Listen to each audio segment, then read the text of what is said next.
Good afternoon. All right, so I'm not sure if this microphone is on, so I'm either going to get, it is on? Yeah, tilt it up toward your mouth. Oh, thank God. I was about to get really loud. Ooh, okay, I'm gonna move over here. All right, let's see.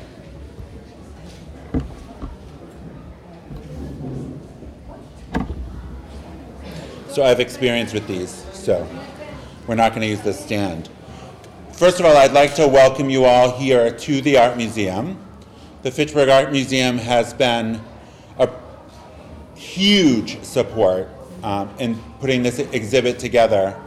And I don't know if this has been shared publicly, but there are certain times when a friend gets to share some of the more intimate things that another friend shares with them.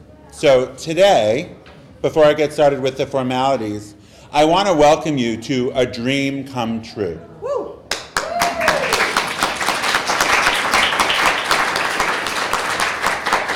So a really long time ago, I was sent to a Boards and Commission meeting in the city of Worcester, which is where I live. And across the table, this web geek was there to share his pretty amazing tool with us, which was called the social web. It actually is called the social web because it's still alive and well today. So the social web gave the community organizations, like the one that I was representing, an opportunity to share its events and some background information about the organization with the entire city, which was really cool because at that time in Worcester, everyone, I think that probably happens in Fitchburg, too. There's a lot of members of the community that say, there's nothing to do here. Oh my God, I hate this town. There's nothing to do here. So at the time, we were immediately sharing with everyone, there's plenty to do here. Just go to socialweb.net. You can find it. So Troy Thompson was the founder of socialweb.net.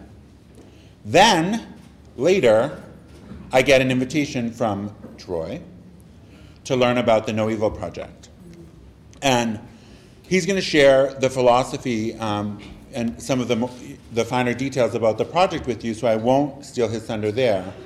But at the time, what he did was he opened up the city that I lived in on a completely new level. So personally, I have to say that the No Evil Project and being an early adopter, if you will, or an early joiner of the project has created deeper relationships for me. So today, if you haven't yet, stand in this hallway and look at the photos. See the individuals that you may have never thought could be your friend. And look at their labels.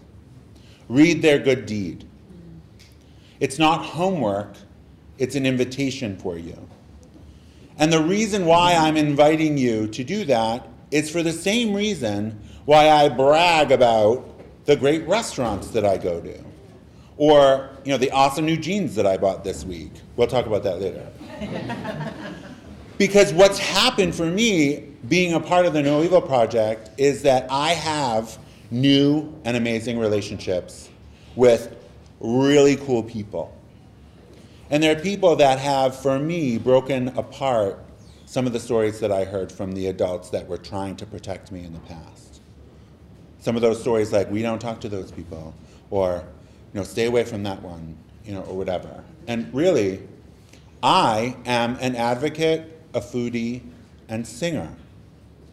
There are amazing advocates here.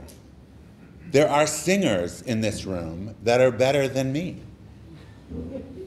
And beyond that, there are people that we get to know and get to join together with who, if we had just took an opportunity to look beyond what we see when we initially look at them, we get to realize that we're exactly the same.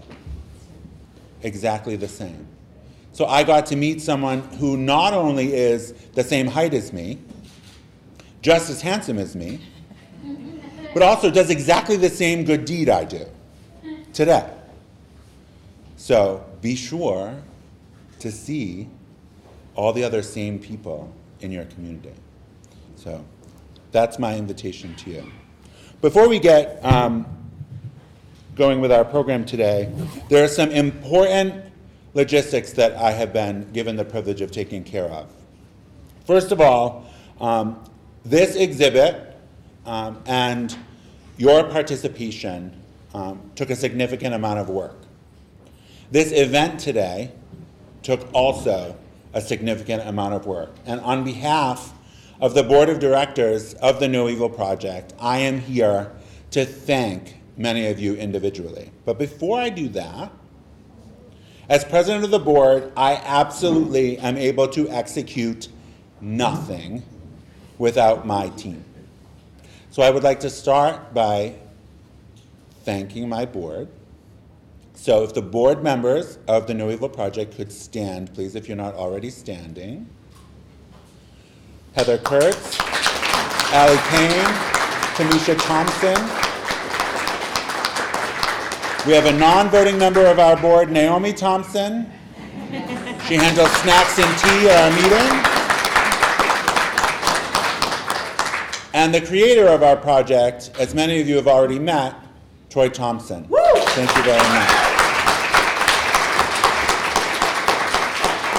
So, not only is Troy my friend, but also the brilliant mastermind and creative genius that created this project. He's also very commonly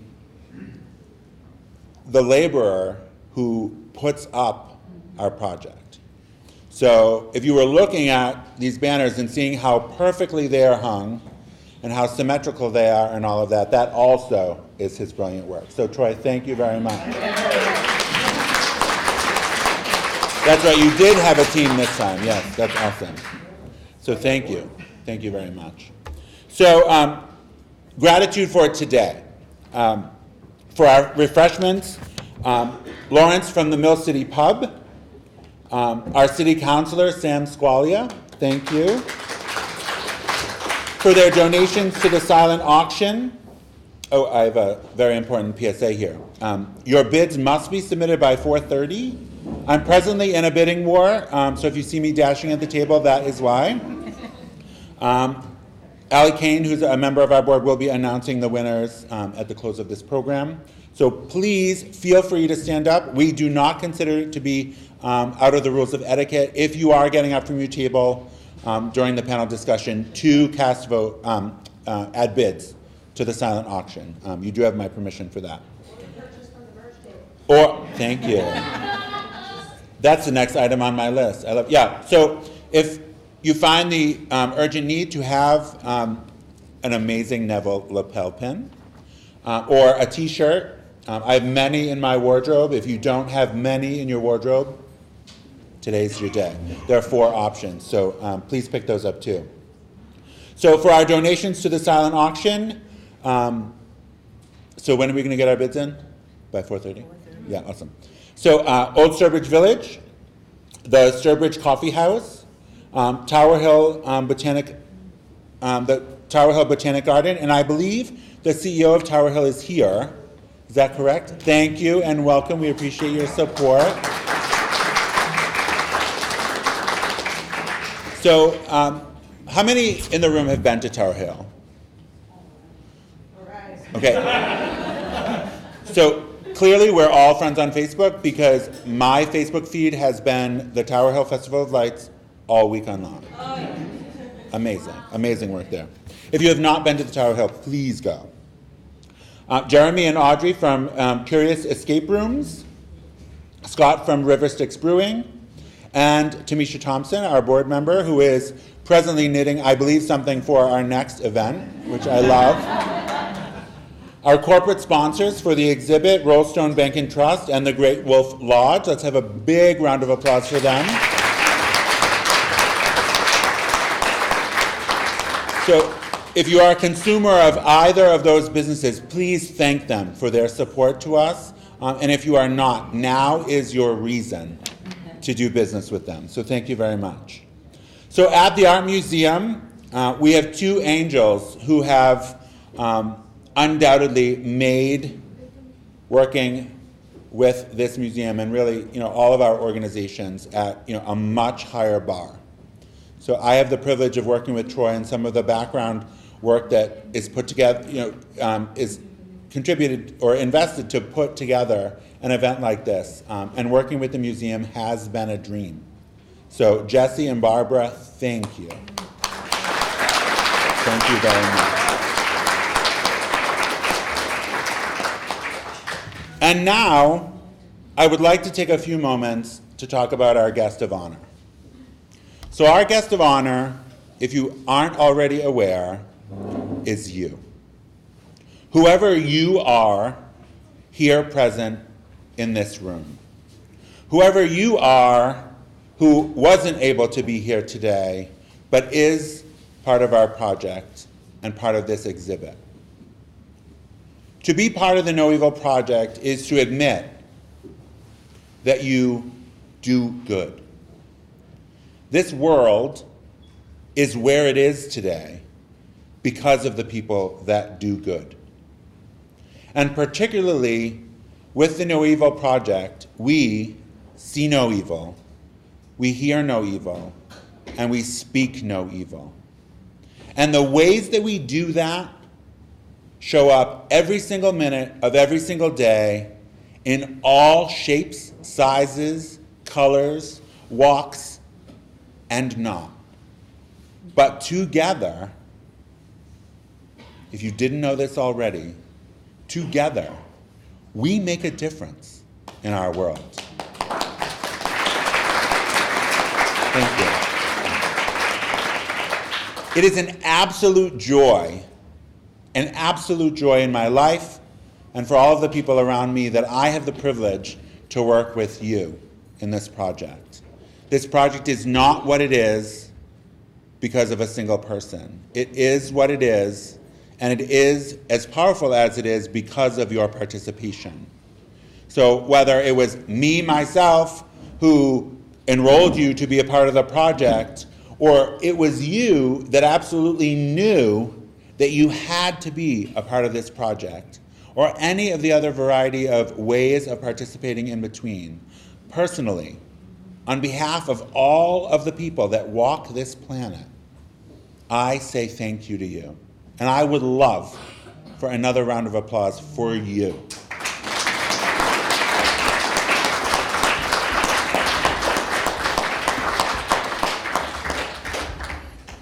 Now I'm going to put this back together because I get to stop talking.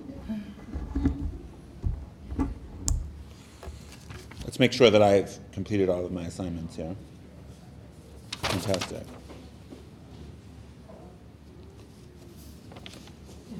Okay, so next, to provide some more information about the project, but also to give you an opportunity to get to know the creator of our project, I have the privilege of introducing to you Troy Thompson.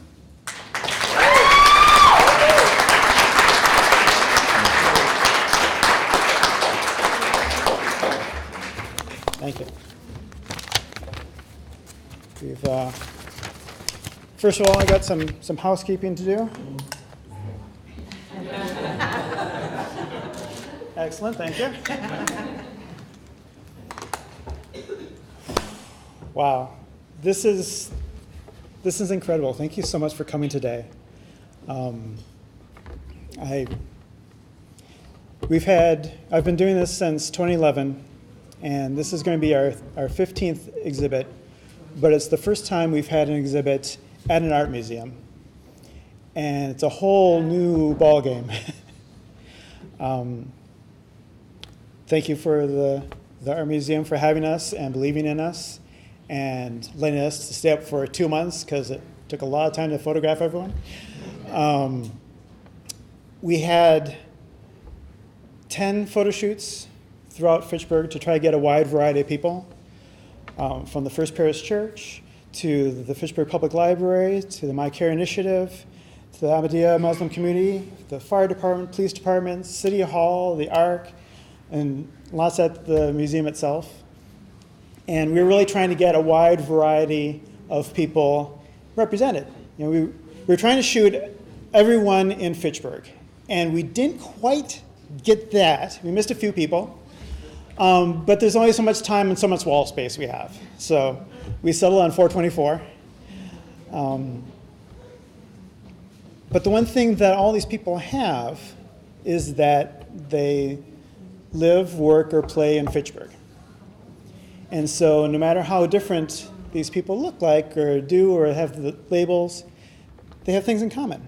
And that's really what the No Evil Project is all about, is using art and humor to help people learn about all those differences and find commonality. Everyone is labeled in some way and has their own stereotypes about those labels. And even though I'm a white, straight man, I still have stereotypes, that, well, I can't dance, but I have friends that, are affected by these kinds of things daily. And so I wanted to create something that helps people understand those differences and break out of those stereotypes that get out there. When you look at the exhibit, you may find people that have labels that you're not familiar with or you have negative stereotypes about. But maybe you look at some of their other labels and you find something that you have in common, or maybe you look at their good deed and see that you both work at the same nonprofit, or you do the same kind of donations, or you both, one of my favorite ones that's not up there, but is saving a worm from puddles after a rainstorm. We have a little bit of everything up there. And unfortunately, there's too many groups that are trying to do the opposite of what we're doing here. They're trying to divide people through fear, from misinformation, or just taking advantage of people's lack of understanding about different labels. And by doing that, when a group is labeled as an other or evil or somehow less than human, it makes it easier to blame things on them or to use them to use fear to get people to do what you want. And it also ends up having bigger effects of people mistreating people from those groups or turning your back on those people when they really need your help. What the project does is takes those labels. Sometimes you don't know people from those groups, but vicariously through the project, you see real people with those labels. It humanizes them. And it gets you to see them as regular people that have the same hopes and dreams and concerns that you do. And the more you do that, the more they seem like just regular people. We're not trying to get you to convert or to agree with all these things that these people believe in or do, but just see them as regular people that deserve respect, and they're doing their own thing. And as you can tell from the good deeds, they're all doing good stuff. I have friends that I don't agree with them on much of anything, but they'll always be there to help you in your time of need. And that's what we need to do on a larger scale.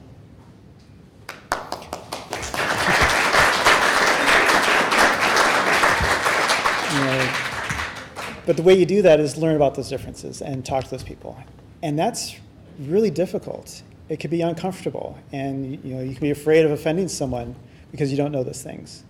But if you don't make that effort, all you have to go with are those stereotypes of those labels, and that just makes things worse. So part of the things that I wanted to do, the reason I did the monkeys is that it makes it less intimidating. They're silly poses. Someone came in, this project's really silly. I'm like, yes, thank you.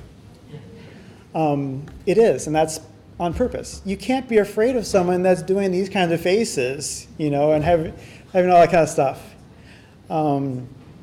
So the monkeys themselves, they're about 500 years old that the monkeys have been around. It's not just the emojis that you see for the younger generation out here. The philosophy behind it, though, has been around for thousands of years in different forms. And you see it pop up in all sorts of different religions and philosophies. There is some misunderstanding, though, because we have people come up to us that, well, I don't want to close my eyes to evil and not hear things. And that's not what we're saying at all. It isn't the thing of, well, just cover your eyes and leave us alone and don't get into trouble and don't snitch or whatever. What it really is the philosophy of how to live your life and not being affected by the evil that you see and hear. Don't take it into you. If you're not influenced by it, you can still work to fight that, because I think it's really important that we counteract the negative things that we see. So for like see no evil and hear no evil, if you see something bad happening, don't ignore it. And if you can, try to help out. Step in, help someone that's being that.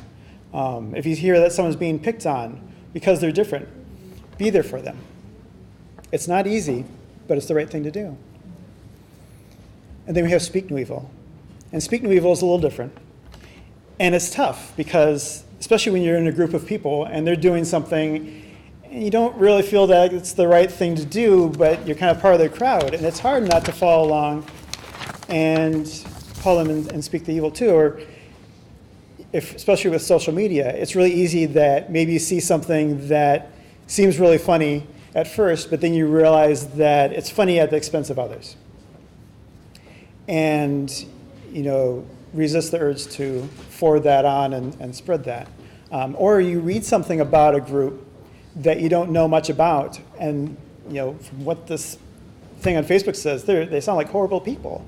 And like say there's a religion and you see this thing that they eat babies.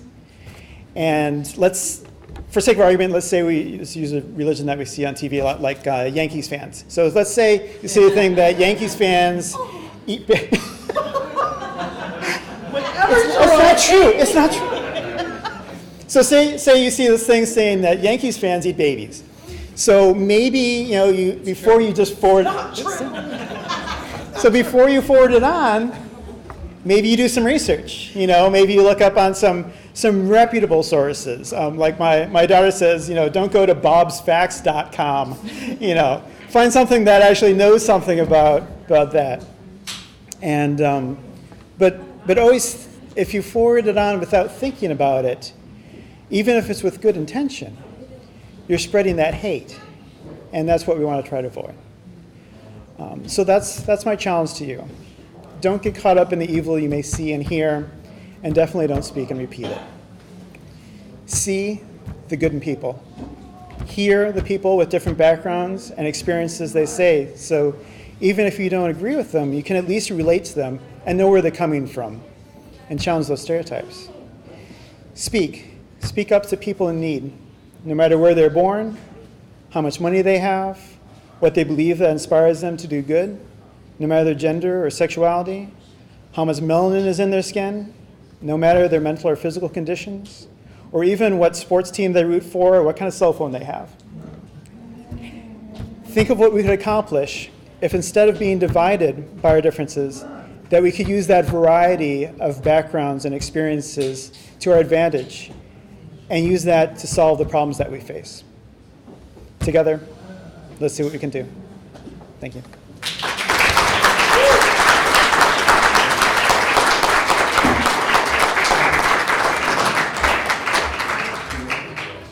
So we have a Yankees fan on the panel? That's right. Is that what we're hearing here? Ow! Two in a room. Heather? I'm an New Yorker. Woo! That's all right. Don't judge us or label us. Okay. So this is a great opportunity. So we already acknowledged Heather as a member of our board, and I already loved her before I found out this reality. But you know what the beauty is that by participation in this project, we are able to see the good in others. So, I'm happy that you're here. I'm happy that you're here. We'll talk later. So I've been on television twice in my life. Neither opportunities to be featured on television were for any criminal acts, which I'm very, very proud of. But one of the great things about digital media, and as you can see, we have a fantastic team here today, and I thank you all as well.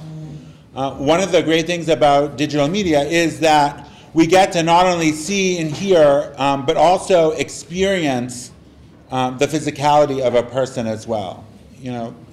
Some of the authors I think that we read, we don't know, what they look like. But television gives us an opportunity to not only see and hear, but actually experience. And Sam Squalia is actually doing that here in this community. So I thank you for that.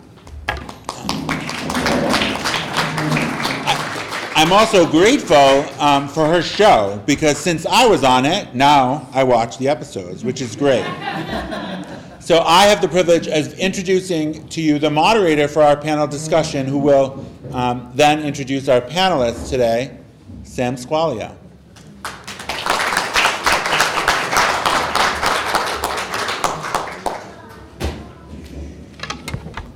Thank you so much, AJ. All right, I'm Sam Squalia, and I'm honored to be here moderating the panel for where we're going to have a discussion on stereotypes and labels and how that's affected everyone.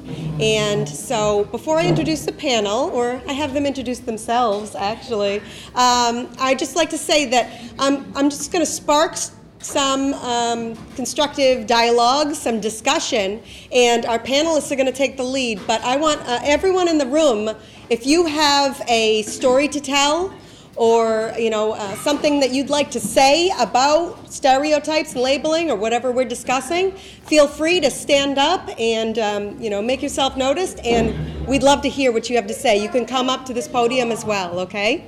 So first, how about everyone introduce yourself down the line? We'll start with Kenesha, the Yankees fan. Good afternoon, everyone. Apparently, that's my label right now. This is not loser, by the way. Thank you. My name is Kenesha Coy. I am a resident of Fitchburg. Woo! Yes, Fitchburg, go. Please, can we have louder applause for that? We are in the house of Fitchburg. I have a nonprofit I began 3 years ago, My Care Initiative, that stands for Community Arts, Research, and Education. I am passionate about art as a tool and it being used to help people heal. I love humor and I connect that with pretty much everything I do. It doesn't mean that I downplay serious topics, because one of the things that we do at My Care Initiative is address abuse and abuse trauma and healing from that. I think it's important to address issues. I think it's also important to heal from said issues. I think it's important to inhabit awkward spaces, but not necessarily live in those awkward spaces. So I am excited to be a part of this panel. Troy is, I think, amazing. His wife and daughter, I had the privilege of interacting with them, and we had a balloon awesome fight. It was great. And yes, I am a Yankees fan, but go Celtics unless they're playing the Knicks. Good afternoon. My name is Will Darkangelo. I have been a community advocate here in the downtown of Fitchburg for about 20 years now, producing lots of community events, cultural events, fundraising. I'm now the minister at First Parish Church, which is right here at the head of the Upper Common. I've been serving there for about 4.5 years now. And I'm the director of the Tribe Mentorship Project, which focuses on emotional and intellectual support for people who find themselves to be a strong member of the island of misfit toys. And I'm happy to be here. Thanks for having me, everybody. Now that I'm going to introduce myself to you, I can call you my friends. My name is Jeffrey Howe. I'm a lieutenant with the police department in Fitchburg. I've been with the department for 25 years. I'm also was born and raised in Fitchburg. I went to B.F. Brown next door. I went to Fitchburg High. Went to Fitchburg State University. So product of Fitchburg, proud of it. I love the city. I love the people in it. And I'm glad I'm part of this panel to discuss some of the stereotypes involved in the police and and things like that. So I now consider you guys all friends, and glad to meet you. My name is Furkan Mahmood. My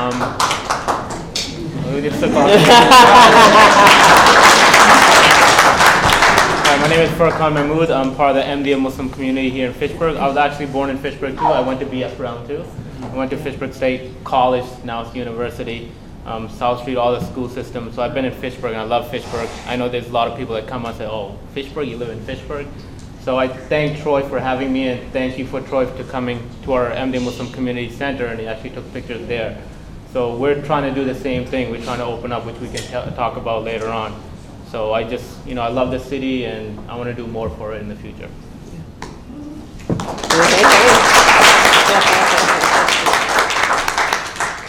Hello and good afternoon. I'm so excited to be here. My name is Irene Hernandez. My indigenous name is Mother Eagle. Yeah, that's a surprise because a lot of people don't know that I'm indigenous. So that's one of the stereotypes. I just want to, I work tirelessly from the moment I came into this world in advocating and being the voice of those who are marginalized, those who are voiceless, and that's just always been my life's journey. So I work on many projects. One of my jobs is with Fitchburg Community Connections, and the mission is to prevent abuse and neglect by finding resources to bring back to Fitchburg, to bring to our families, so that they don't become involved with the system. And my other job is that I'm a director of Adult Day Health Center that caters to the needs of the multicultural aspect of our community, and we provide services in bilingual health services. And we can talk about more of that as we begin, but I'm just so happy that we're all here to discuss this because there's so many layers to each one of us, and I think it's an amazing opportunity for you all to ask questions of one another and of us as the panelists because we're all the same, and I believe there's only one truth in us being, and that's love.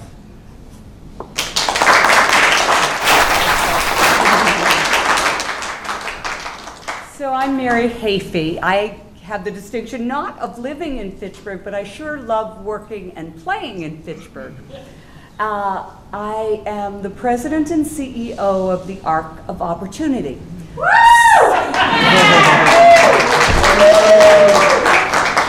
And so part of my interest here today and part of my passion is really to break down the stereotypes both as a person with a disability and making a career of working with people with disabilities to shift from focusing on disability to focusing on ability. None of us want to be known for what we can't do. We all have unique gifts and talents. And so bringing people who have disabilities from the margins to having a voice is part of what my passion is, and look forward to continuing this conversation today.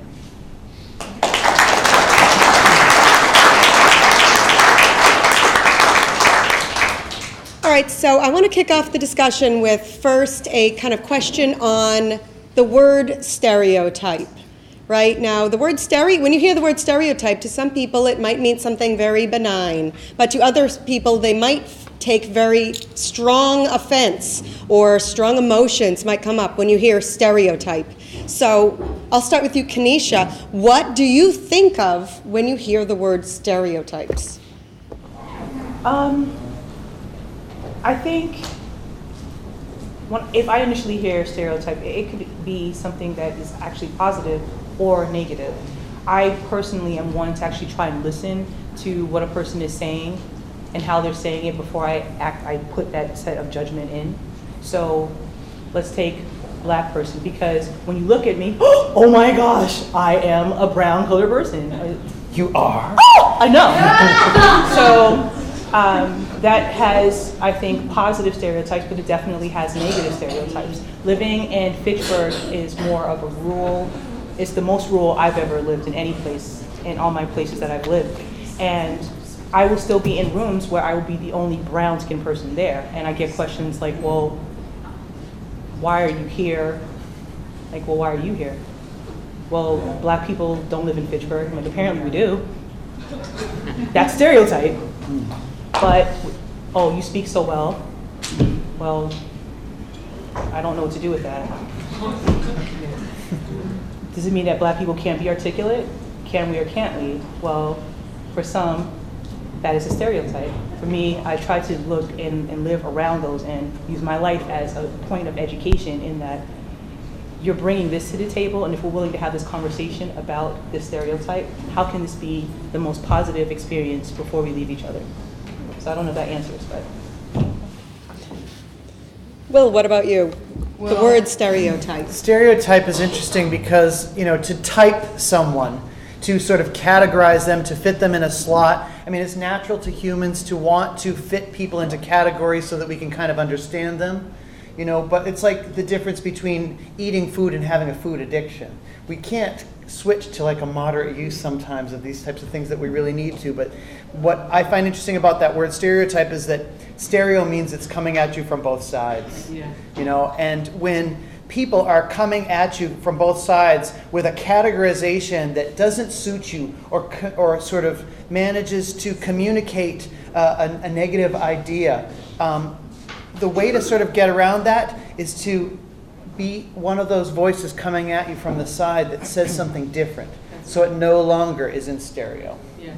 That's what I have to say about that. That's awesome.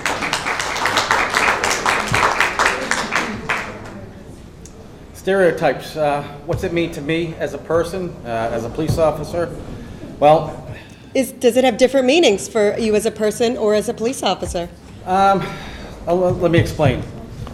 Stereotype as a police officer. That stereotype can be positive. In other words, everybody knows if you call the police, they're going to come. So that's a positive stereotype.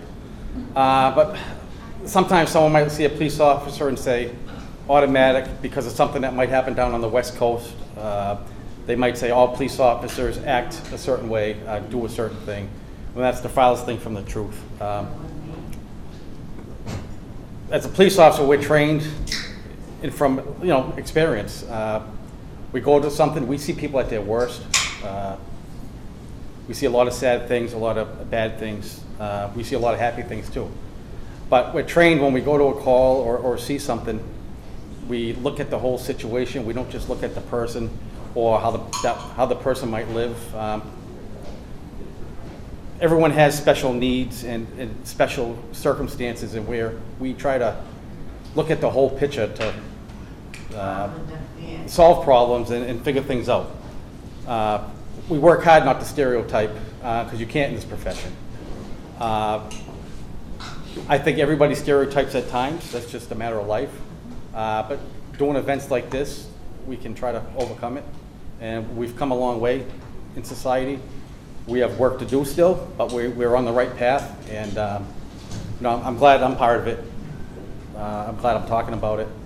But as a police officer, we love our community, we love what we do, and we work very, very hard not to stereotype situations, and we try to offer the best help we can give anybody. But unfortunately, like I said, something might happen on the West Coast, and someone might have the wrong. Unfortunately, people don't believe that at times. But I just want everybody to know that it's the furthest thing from the truth. Thank you.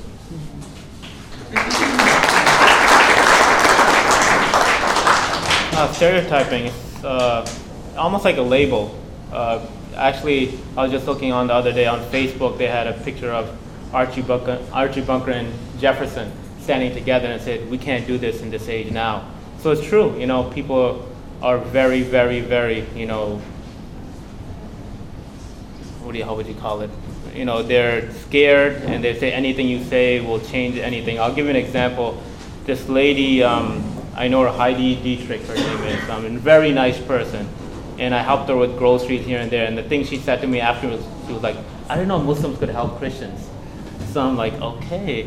But the good thing about her is, she's changed her ways, her thinking. She had that thought in her mind, but once I helped her out, she's like, "Oh, okay, this is different." So I think once you approach someone, and the thing is, you can't just sit back in a corner and just relax. You have to actually get up and go forth.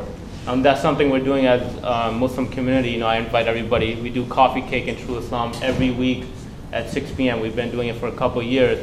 And people will show interest in the event. I know that people have, things to do, but sometimes they might not just come because it's a mosque. But once you come, and we say, oh, you got to go over to the ladies section because we have separate sections in our for men's and ladies. And they're like, oh, ladies section. So when they go over there, they don't leave. You know, it's like 8, 9 o'clock, and they're still there. The husband or the man will be like, okay, it's time to go, but they're still there talking. So I think once you open up yourselves, like, you know, over here, you know, we went to the Unitarian Church. You know, Will's been great. You know, we've went there. He's come to our mosque. You know, it's been a great relationship. So that's what you have to do. You have to break the barrier, and that'll change all the stereotypes. You know, you can actually have a joke about it. You know, when that happens. Yeah.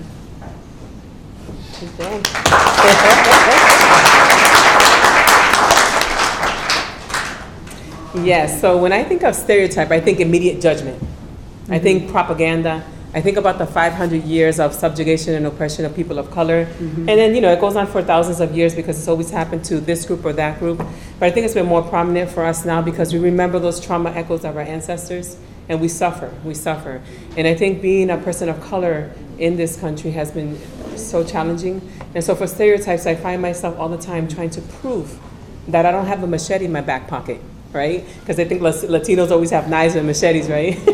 Or that I like hot, spicy food, or that I make guacamole. I'm like, well, I'm from the Caribbean. I do know how to make it because I love guacamole, and I'm a foodie, right? But we have, there's distinctions in our culture. So I think stereotype is a lot of propaganda, a lot of lies, and I think the opportunity is for us to invite those conversations.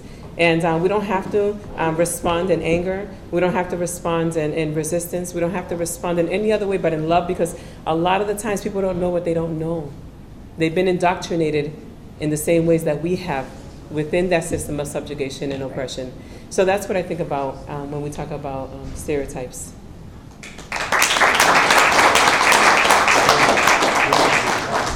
When I think of stereotypes, I think of boxes.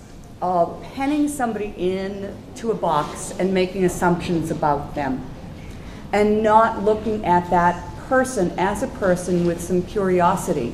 And I heard Will acknowledge that, yes, stereotypes may help people organize the world, but when it puts on labels that say you are limited to this way of being or this history, then we are not looking at the dignity and worth of each person and are making some gross assumptions. So one of the things in the disability world, for example, the ARC was an acronym at one point in time and had a word that we don't use anymore because the stereotype of what the letter R stood for was very much like a slur, and basically said, you're not a competent, capable person. And one of the women in the room today led a very strong campaign that actually resulted in a stereotype about people with disabilities being changed on a systems basis.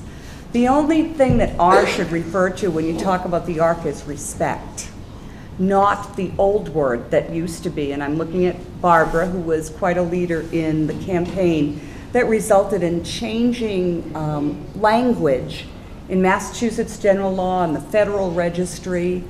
It's really powerful stuff, and words do matter. So when we box people in over words, it really can be quite hurtful and quite limiting. So I think stereotypes is very limiting.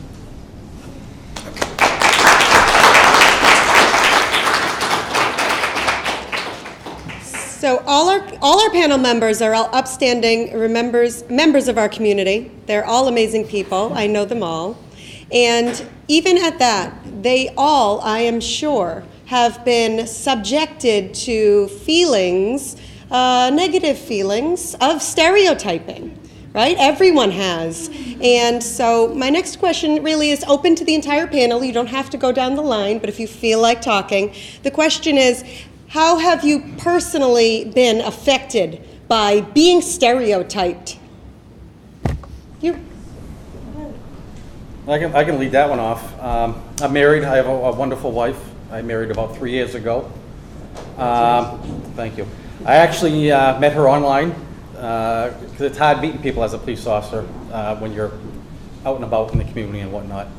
But when I first met her, she asked one of her friends, "Oh, do you know Jeff Howe?" "Oh, he's a police officer. You don't want nothing to do with him. Police officers are nothing but cheaters, liars, and beat people. And that was her good friend that told her that. Luckily, she took a chance on me, a great chance. I love her dearly. She loves me dearly. We have a wonderful blended family now. But if she would have listened to her friend and didn't give me a chance just because of a stereotype, I probably wouldn't be married today, and I wouldn't be as happy as I am. So that's something that happened to me personally, and you know, it does hurt. I'm human. We have feelings like everybody else, and people don't really know me just because I'm a police officer wearing this uniform. It doesn't mean I'm doing bad things. I'm a person, I have feelings, and because my wife gave me a chance, married, we have a great family together and a dog, so we're very happy.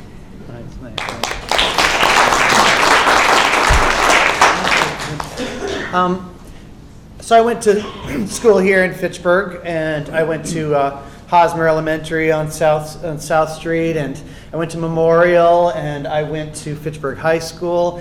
And starting about 4th grade is when people start to notice the difference between male and female, at least on a way that's like a pre-puberty. And being a gay male, that was noticeable to other people before it was noticeable to myself. I allowed other people's stereotyping to affect me. If somebody had told me when I was in 5th grade, oh, you're gay, and that's fine, then I might have grown up with a better idea of what it meant to be gay. As it was, I learned first that it's a terrible thing to be gay. That there's no reason that you should be friends with anybody. There's no reason that anybody should hang out with you because there's something wrong with you. I can say now that I've worked my way through that. And if I had the choice, which there's plenty of people, in a certain element of religion who believe that it is a choice. If I actually had the choice, I would choose this. I think being gay is fabulous. and all of the stereotypes that go with being gay, I'm actually happy to have. I'm creative. I can make stuff. I can be independent in a number of ways that sometimes that stereotype does just not apply to other people. I think that being a gay male in this day and age is a wonderful thing. I was born a week after the Stonewall riots in New York. And so both of us will be celebrating our 50th birthday next year. And I am so glad to say that after this amount of time that I'm proud to be who I am. Not because someone told me that gay should be synonymous with pride. I'm grateful for that messaging, but overall, I'm proud of myself just because I have overcome what other people told me that I should think about myself and have managed to work my way around it. So.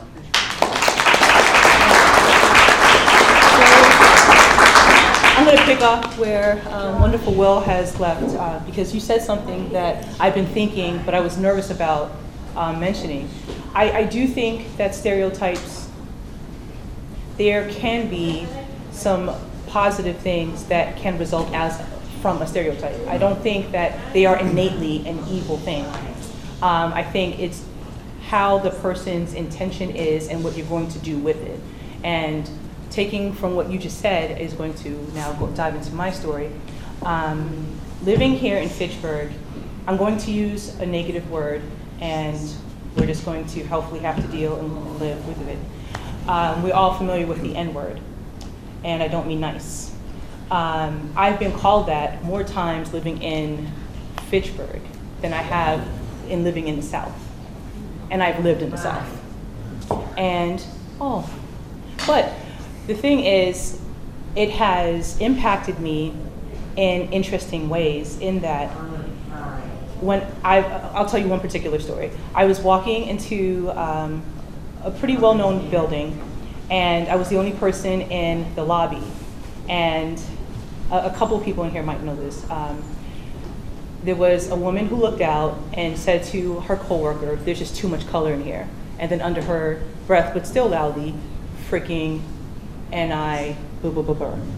And I looked around because I just really couldn't believe that something like that was said. And I'm in New England, and I'm in Massachusetts, and I'm in the 21st century? are you kidding? You look like an antiquated, you look like a Betamax to me. And I had this experience where it was like, well, half of me just wanted to just not be a nice person and say some interesting and not nice things. And then the other half of me was like, that's exactly what they would want you to do. Mm-hmm. What are you going to do with this? Yes. So I left, composed myself. Actually, that's not true. I called my friend and I had ugly cry. And then, like, all right, I have to go into this building because it's what I need to do on a regular basis.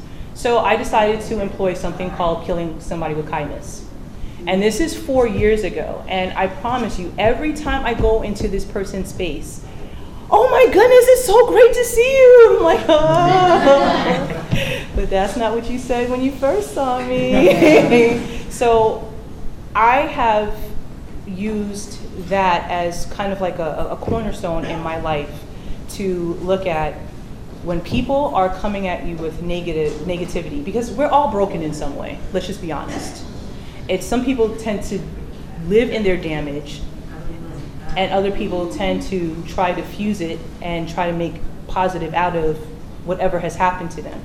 I really try to utilize the more positive of whatever's happening, and then go find my friends when I need to ugly cry, and then be able to move forward. Because living in that damaged space does nothing for anyone. And it would be easy to say, oh my goodness, Fitchburg is so racist. But it wasn't Fitchburg's fault.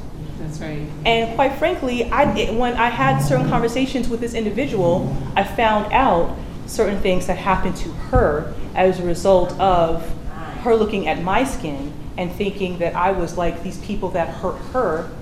And it's, well, you do understand that the two are not the same. Oh, I understand that now. So it was awkward. I didn't like her for a while, but I can't call her my friend now, but I can definitely say that we are definitely friendly, and it has been a better experience. And You helped her to break her stereotype. I tried, yeah, I did. But I do think that stereotypes can actually be a positive thing, because like Will said in his identifying as a gay man, I identify as a heterosexual, but as a part of me being of African American descent, and only very few people pick up on this, I have Irish within me. I have I have English within me. I have Cuban within me. I identify with all these different cultures. So for me, I don't have to pick just one. And anyone who tries to make you just pick just one thing, you don't have to. You get to choose how you want to be. So I'm going to stop now.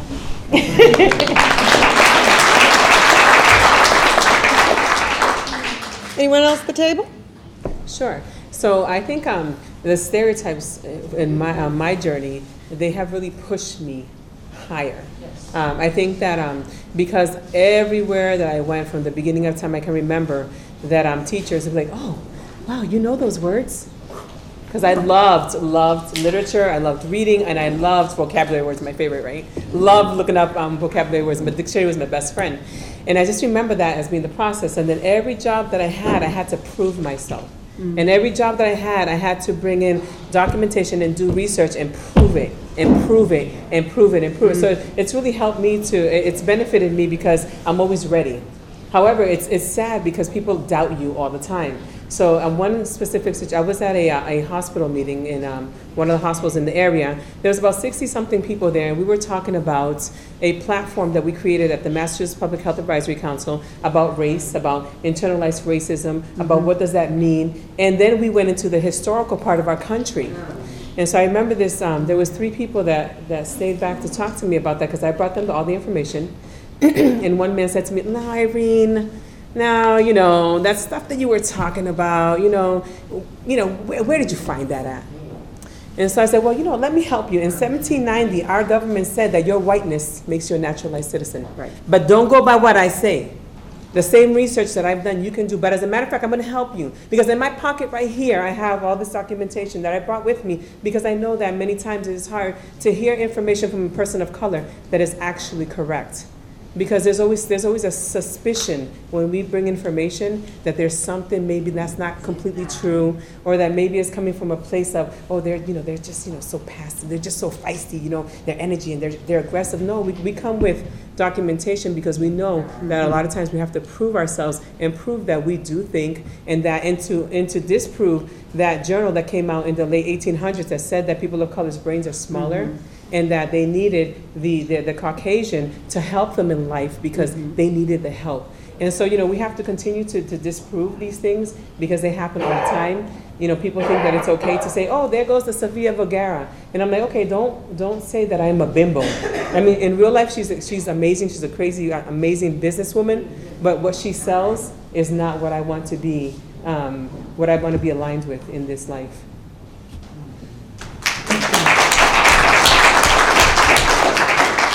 So I'll add the story about invisible disabilities.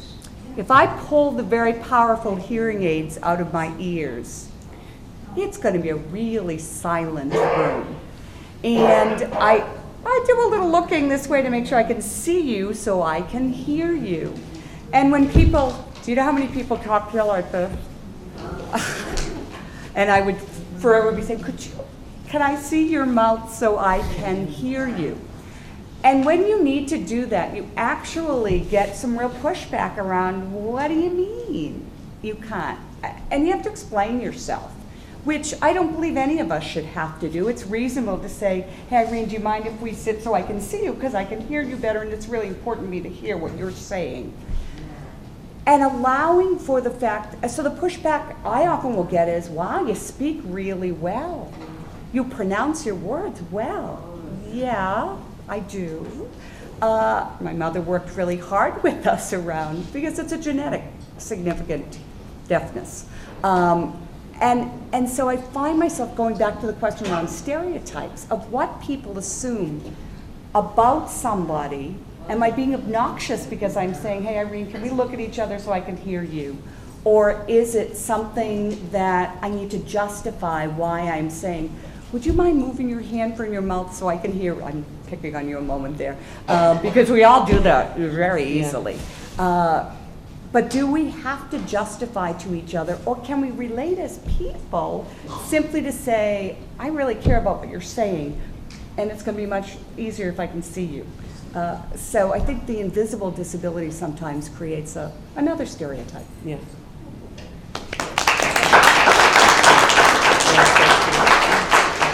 Yeah, I want to say something on that too. I mean, it's as Irene talked about it too, and I said before, we have to actually come out and display ourselves. We have to let everybody know that, we're this, we're that, because even on Facebook, when we started our True Islam campaign, there was not a lot, but most of the people were in favor of this. Some people that say, oh, that's where they have the terrorists, that's where they do their drills and all that stuff. But once you develop that relationship with the community and other people get to know you, and other people start, I was like, should I answer this? And all of a sudden, Sam answers it. And I'm like, oh, okay. And I'm like, you just got to build that.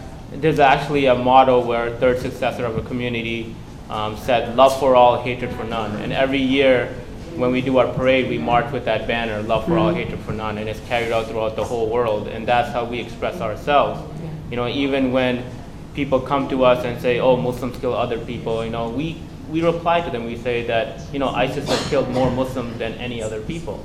We say that in our holy book, it says that if you kill men, it's like killing all of mankind. If you save men, it's like saving all of mankind. Yes. So it's just, like you said before, research. You gotta do your own research. Even if you go on Google and say bad verses of the Bible, bad verses in the Quran, you'll find them. You'll find websites.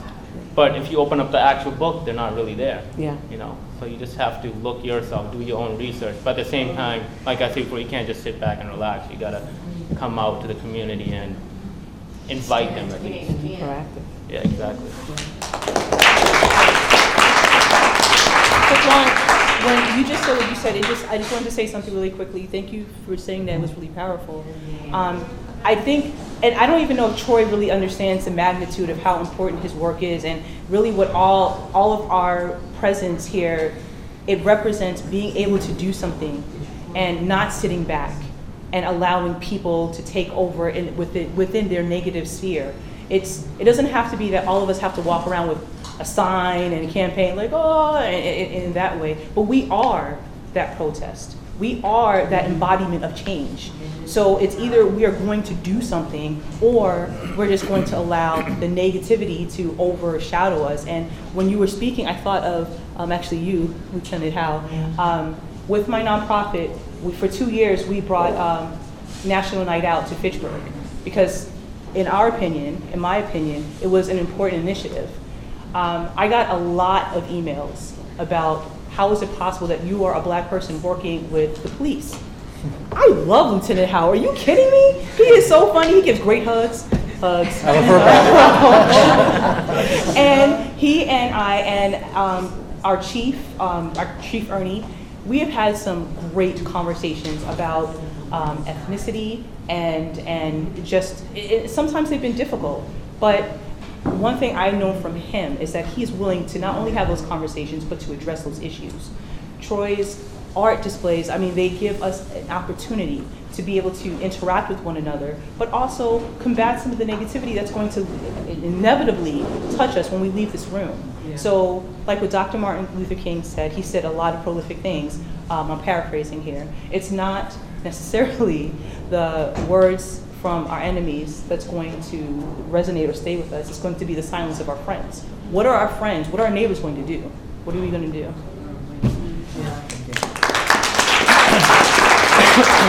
Would anyone from the room like to share a story of their stereotype, being stereotyped? Matt?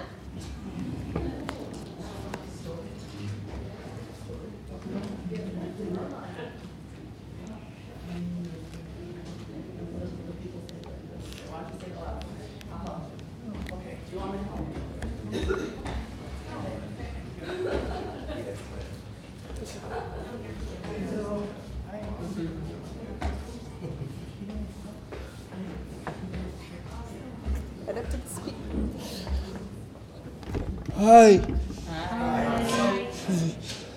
I've been living at Apple Tree for about 5 years now. Before I moved here, I lived at Brigham Park and Grove.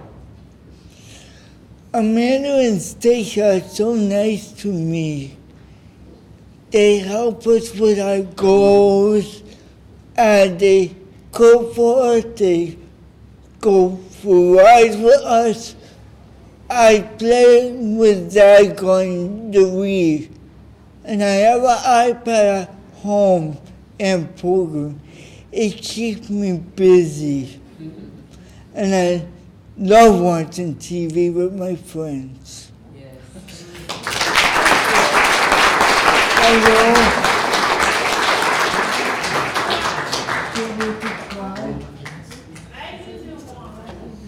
Would anyone else like to share?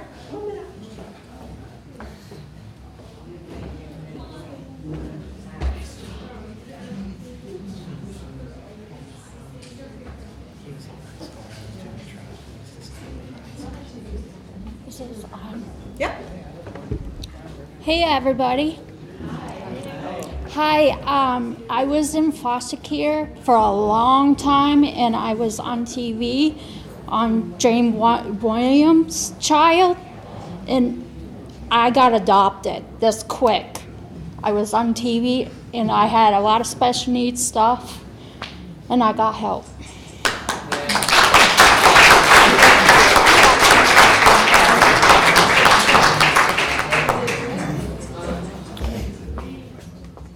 Hi, my name is Kevin Lavoie.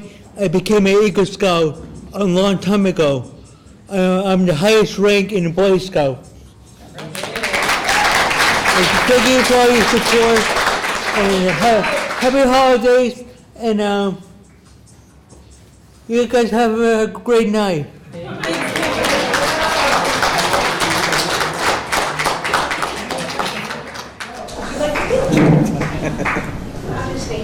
My name is Jane, and I live in Washington for the past 7 years with a wonderful family, and I love them very, very much, and they do a lot for me. And I help them out too. They're wonderful people. I also want to wish everybody in this room a very Merry Christmas and a Happy New Year. Thank you. Thank you.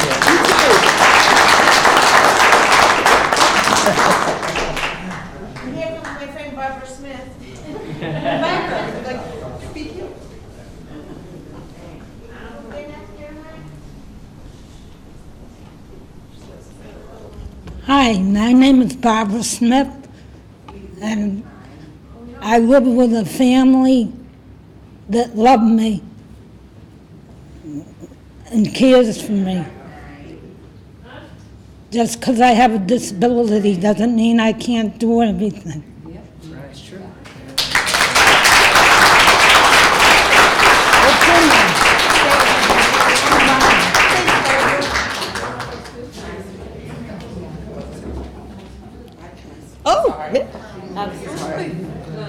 Hi, I'm Madeline, and I actually work with all of the people that are here that have disabilities from the Arc of Opportunity.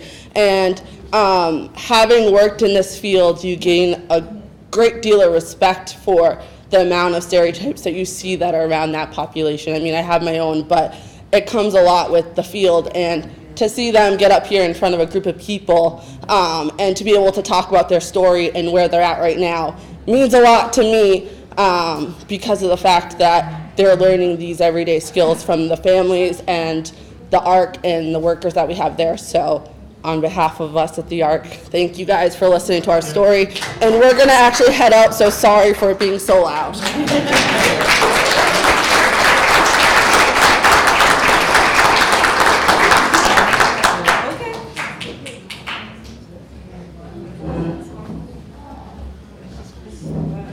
Afternoon.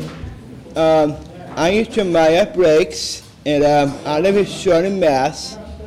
This is my fire department, same where I live. This is Mom, my dad, and I like music, so we're like, thank you, and Merry Christmas. Merry Christmas.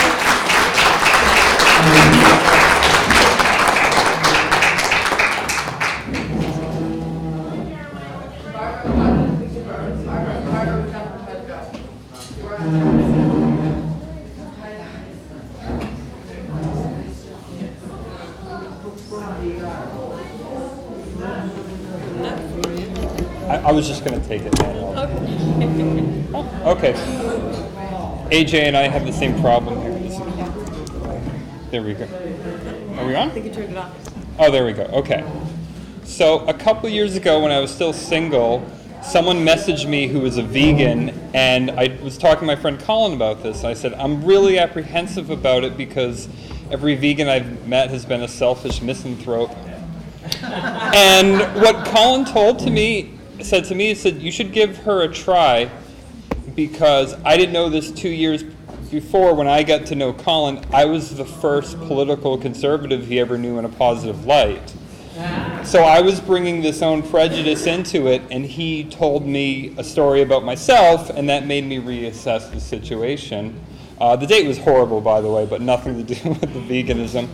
And now Colin's boyfriend, I'm his first I'm not a social conservative, his first political conservative that he's known. So I'm trying to set a good,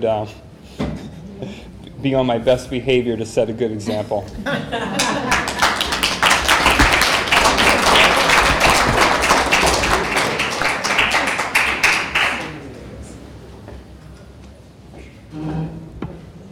All right. Thank you, everybody. Okay, so I have a question to our panel about social media. For many, we're at a point where social media is defining our identity or who we are. Has social media had an effect on your identity or how you put yourself out there? And have you changed things that you do or things that you post about yourself to the public due to these identities that you put out to social media? So I have this rule about the internet, and I learned it on Discussing Fitchburg Now. Never say anything unkind to anyone for any reason about anything. Only speak good. And that is a rule that too few people follow. But I can say that the minute I adopted that rule, I only had a positive experience on the internet. And I know that so many of us see all of these, when somebody is able to just click away at home without having to face the person that they're talking about, they can say the most horrible, horrible things that they'd never feel comfortable saying to their face. Yeah. The only thing that I've changed is just what I will type. You know, I only believe in kindness online, and I never get involved in all of these horrible debates that go back and forth, the horrible things that people can say to one another. But I am always sure to comment positively whenever I see anybody doing it right. And so I encourage everybody to do as much positive reinforcement as possible. Whenever you see anybody commenting in a kind way, thank them for it. It doesn't matter whether you want to participate in the rest of that conversation, but if you're watching something and you see someone say something kind, especially in the midst of a bunch of negativity, just say thank you for your kind words. Take the time to comment on that. If you're afraid of getting barraged with a whole bunch of notifications because you commented, you can actually turn off the notifications for this post. But do take the time to make a point of complimenting people and supporting people when they take a moment to be kind. Just to follow up, Will, do you believe that this way that you put yourself out there on social media, that you only react in positive ways, do you feel like that has affected your identity in, you know, non-social life, non-social media life? In a way it has, but the thing, it's actually in the social media life that I think I've even been more impacted, because when somebody says something that is kind of quasi, almost rude to me, 10 people jump on them and go, "Don't you talk that way about Will." And so I appreciate that, and I feel like that there's people out there defending me because I always maintain this rule of kindness. And so that has oozed into my normal life too. And I do tend to be a nice person most of the time. I don't think there's too many people out there have heard me be negative, but I really I feel a sense of warmth when I watch people defend me, even for just minor little, just, you know, are you sure you should be saying this idea kind of thing, and people shut that down. Our friends speaking up, right, Kenesha? Yes, exactly. No, I just want to piggy off that. I want to piggy off that. I just mentioned it before about social media and Facebook, how people, but you act in kindness, and even if they say something bad to you, if they say, "Oh, you guys are terrorists," or "You didn't say this right," or "You do this wrong, you did that wrong," you still respond to them in a nice manner. If they keep going on and on, you say, "Hey, have a nice day, God bless you," you know. That's right. Just return it like you said, in kindness. And you're right, it just works. It works. So as long as you appear the same way, you know, then they will change eventually. Even if they don't, it doesn't matter. You just move on in your life. There's more of us than there is of them. Exactly, you're right. But as a police, sorry. As a police department, many of our calls start out from social media. A post, as he says, takes a life of its own, turns into negativity. And then, unfortunately, people see it, so they believe it. Sometimes it creates fights, threats, any type of school situation. It takes on a life of its own. We've had cases where something was said in Boston, but someone did a Snapchat here in Fitchburg, so then it became a Fitchburg issue. Then you're working with the Boston police. So it's social media is very challenging for us. It's almost like another full-time job, trying to monitor it, watch it, and try to contain it. It's a great tool. Our department uses it. I actually run our department Facebook page. I do all positive stuff on there. You do a great job. Thank you. We never get onto any of the negativity because I'm with him. We're hoping we can change it and do a little bit at a time, just keep stuff as positive. But it's very, it is challenging. And a lot of times someone will say something on one of the social media sites that, well, the police aren't doing this, they didn't do this, they didn't do that. But no one ever called the police to make a complaint, so we're never even aware of it unless we happen to come across it on social media. So that's important to note too.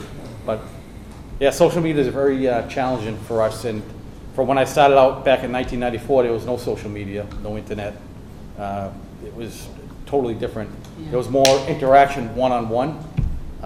So you formed a lot of bonds with people. Now it's so easy just to go back and forth on Facebook. You never really create a bond. That's why I love events like this, because you create them bonds that you need. I know everybody here in the panel, and nice people, and we have these bonds, and you can overcome the stereotypes. That, people. Yeah. There is one thing that I wouldn't mind pointing out, that the internet is still new.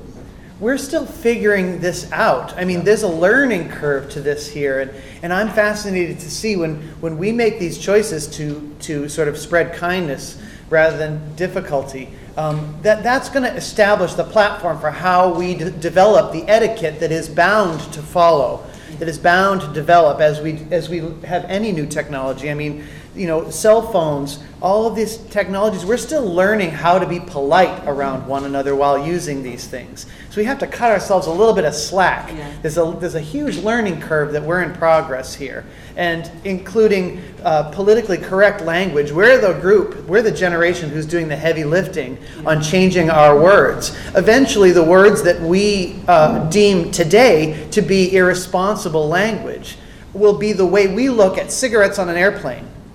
We won't look at those things anymore in the same way that we look now. When we think of words that we would never, or that we've been using our whole lives, and we've just learned that those words are not fair, accurate, like the R word, for instance. You know, that word, I have to say, that word is in my yearbook description. I was using it to describe myself, and I'm ashamed that word is in my high school yearbook. It remains a playground slur. Right, but now I would never think to use that word. You know, now I have a daughter who has challenges and has been called that word. You know, but 20, 30, 50 years from now, no one will think of using those words in the same way anymore. And so we should cut ourselves some slack that this is the era that all of this change is occurring. And there's a lot of work that we're doing, and we should just cut ourselves a little bit of a break while we're figuring it out. You know, the other possibility, though, I think is social media for me is a way to make myself vulnerable. I've grown up as a white woman in a society that has a history, is grounded with a lens of assuming white. And when I am able to say, I'm challenging my own thinking, I'm willing to say, okay, yeah, I've made these stereotypical assumptions about how the world should work because I didn't think differently and more deeply, and willing to say, okay, if I react this way, that's some white fragility, and get over myself and take some responsibility here.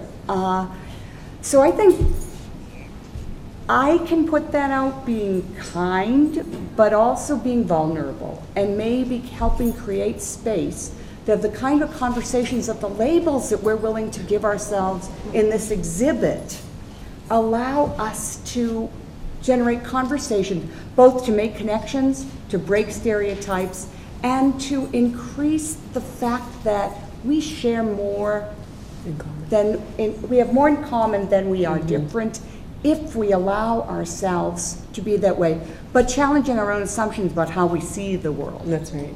And what those labels mean, and being willing to say, boy, my assumptions of my 60 plus years are biased.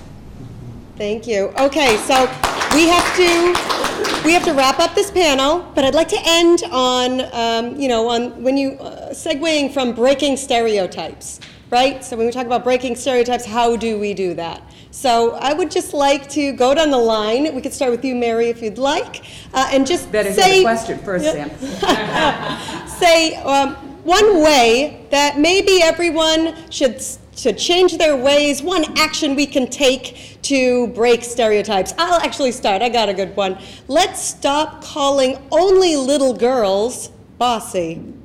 Okay. Absolutely. That's great. Strong, competent, capable, not bossy. I guess I would say seeing person as a unique person first, and finding that spark to make a connection would be what I think is the most obvious thing to do to build bonds and not walls. Thank you. Irene? I just think that we just need to love each other. I love to love and hug. I give FBHs all the time for everybody that knows me. But the truth is this, is that... Is that a full body hug? Yes. FBHs. So now, you know, the truth is, though, is that when we see one another, we should affirm one another. We should say, hello, how are you, and really mean it. And then if we have an opportunity to say, hey, you know, I want to ask you something about your culture, your ethnicity, your background, because I don't know, and I have some misconceptions, and I want to learn more about you. I think we need to stop being afraid, and like Mary said, you know, just be vulnerable and be willing to learn and have an exchange with others in those conversations. Thank you, Irene. Furkan? I would say look at everybody equally. You know, you have to, we teach this in our community. Every year we have a Ramadan, which is our fasting mother dinner. And we teach our own kids, you know, when they go out, when we have the community come, the kids are there in their little table all together. And they see each other every single week, every day, you know, every week they're sitting next to each other. But when it comes to these community dinners, they're sitting in the small little groups. So we tell them, why don't you just go sit next to this guest? You don't even have to talk to him, just sit next to him, and a conversation will start. So it just, you got to break that ice somehow. So if you don't teach your own kids or your own community that, then they'll never learn that. Thank you. Lieutenant? Yeah, quite simply, I wish everybody would just respect each other. We're all the same in this world, no matter who you are. We all have feelings. We all bleed.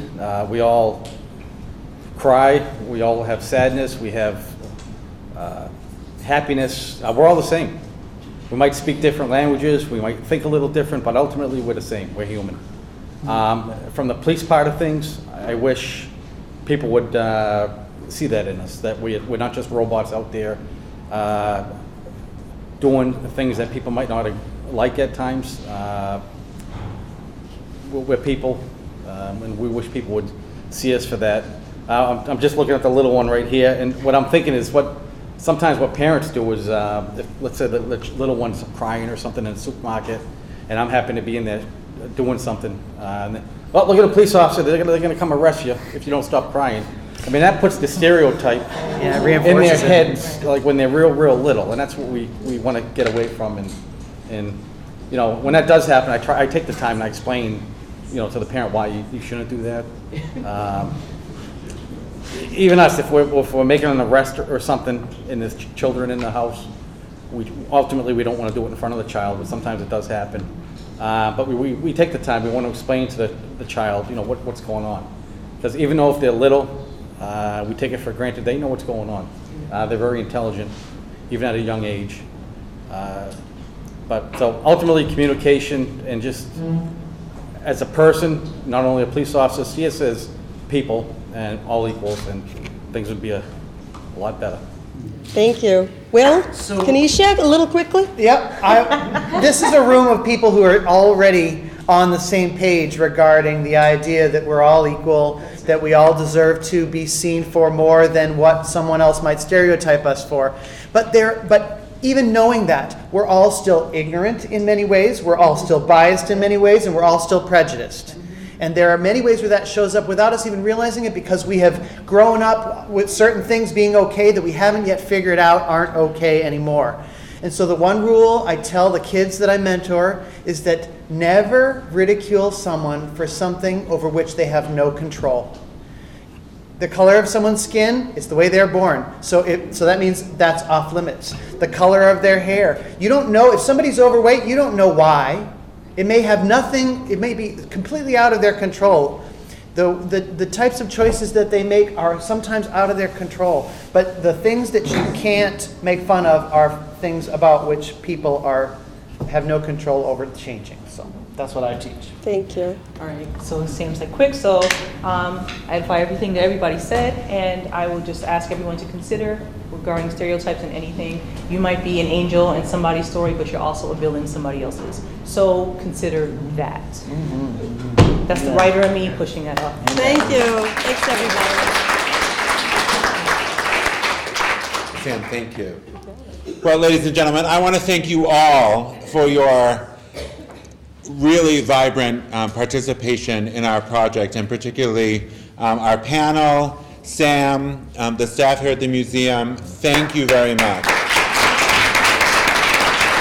So before we wrap up and close our formal program today, I do want to invite the panel and Sam to stick around for just a second. We do have a photo that we would like to take, so please support us with that. And also, the auction is getting pretty heated back there, so if there's something that you had a particular interest in, I realize now that I might not be the only person in red glasses that might end up wearing that adorable hat. So I'll be watching every move that you make, ma'am. Thank you for being here. Again, I have to say, that every single moment that I spend with the project is an opportunity for me to grow. I have had the privilege of spending time with certain members of the panel in their environment and learning more and growing as an individual. And I pray that that has been your experience today, because that is an integral part of our mission. So again, thank you for being here today. And please, there's still some more food. Take time to see more of the exhibit. Now that you know more about these lovely people, you may see that there are more things that you can learn and know more about the people that you live with here in Fitchburg. So again, thank you very much.